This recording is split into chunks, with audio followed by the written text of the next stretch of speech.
Penglebur itu proses pencampuran antara timah putih dengan tembaga 39 tadi dilebur jadi satu, kemudian dicetak jadi satu lingkaran ya, lingkaran kayak semacam piring gitu ya. Dimana nanti kita mau ke arah mana ukurannya itu tergantung bahan ini. Kalau gede ya kita bikin piring yang gede, kalau yang mungkin untuk kenong kecil-kecil itu ya bahannya sedikit. Dan ini nanti proses setelah dicetak tadi wujud kayak piringan tadi, kemudian ditempa, yang dalam bahasa gamelan disebut dipandi.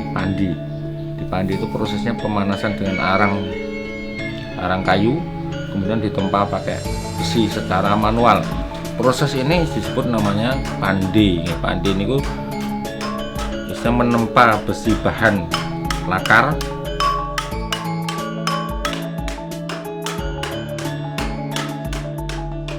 nada dasar atau bunyi dari gamelan nanti akan ditangani oleh seorang pelaras ya. Setelah ini bunyi sempurna sesuai yang diinginkan, baru kita kemudian proses berikutnya finishing, yang mana dari gamelan yang wujudnya belum kuning, terus terang tembaga perunggu yang keluar dari perapian tadi nggak kuning, masih hitam.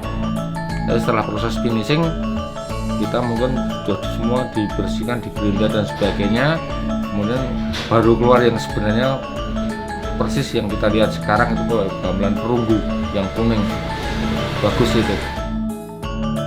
Berbincang tentang potensi wisata Desa Wirun yang berkaitan wisata budaya tadi, ada wisata penunjang yang sebenarnya sangat potensial untuk dikembangkan, yang antara lain yaitu satu, adanya Embung Penganten yang posisi biografisnya persis berhadapan dengan Balai Desa Wirun.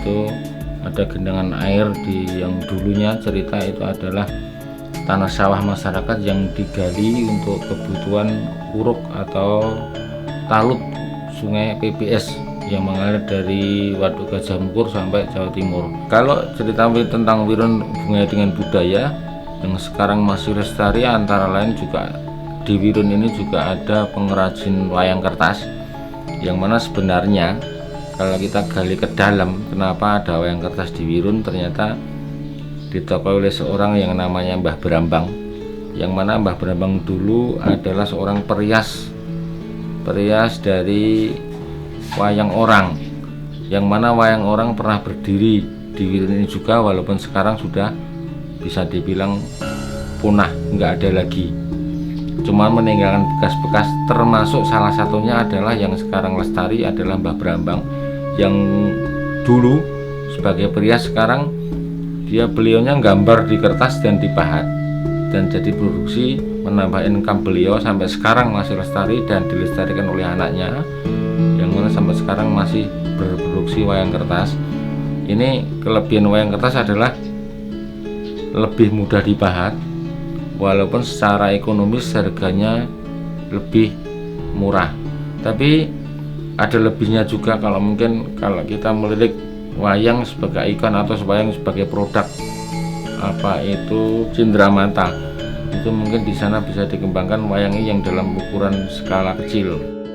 Adanya Pura Sahasra, pura Hindu yang diyakini jadi sentra peribadatan umat Hindu, yang menurut pengurusnya tempat tersebut akan dijadikan sentra kegiatan tingkat internasional, yang terbukti ternyata Pura Sahasra semua orang yang di dalamnya itu didominasi oleh orang-orang mancanegara, antara lain yang ada sekarang itu ada orang Prancis, yang dari British Inggris, juga ada yang dari Suriname, yang sekarang masih bisa juga dikunjungi sebagai objek wisata ritual.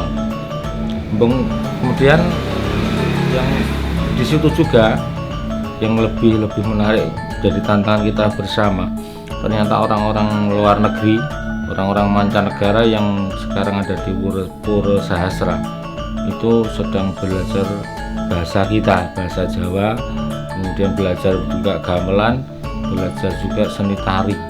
Nah ini yang kadang-kadang kita sendiri ketinggalan, kenapa beliau-beliaunya belajar budaya kita, sedang kita generasi muda sekarang susah untuk cari orang yang mau belajar budaya Jawa, utamanya gamelan dan tari Jawa.